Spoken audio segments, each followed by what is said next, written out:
Hi, this is Mark with an update on the New Zealand dollar CAD. If you recall, last week I showed you why I was looking to short the New Zealand dollar CAD at the top and possible long at the bottom. And then on Tuesday, today is Thursday, 2 days later, on Tuesday in the live training session I showed you how I had split the order in two, and on my live account I caught both of these orders. Not sure why here on the demo it didn't fire for the second one. But the first one on my live account is currently at 110 pips profit for a 20 pip risk, so 1 to 5, almost 1 to 6.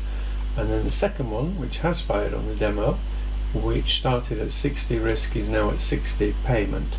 Now what I'm concerned about now, it's now done 48 pips range. Yesterday did 38, previous 5 days 49, and the average for 31 days is 51. So we are almost getting to the end of the average daily range. And if I go down to the 4-hour chart, I can see that we have a 200 EMA down here.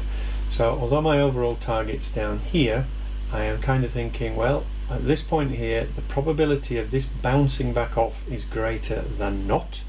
And if you recall, I showed you this on the Aussie the other week, and anybody wanting to go long here, that was the logical place. And look, for 7 days in a row now it has rejected at this 55 EMA.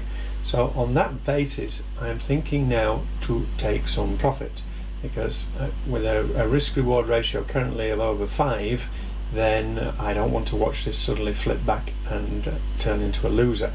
Now you'll see I have moved the stop already to here, and I was waiting for the 4-hour to consolidate, went in here, now gone behind these. I'm going to take 80% of this trade off and leave the balance to run in the hope that it could perhaps get all the way down here. I am still going to leave in the long potential here just above 81, because at that point it will have done 85 pips for the day, and it's the whole number, previous major support and resistance, etc. So I'm going to take the profit off now, and let's see how the rest pans out.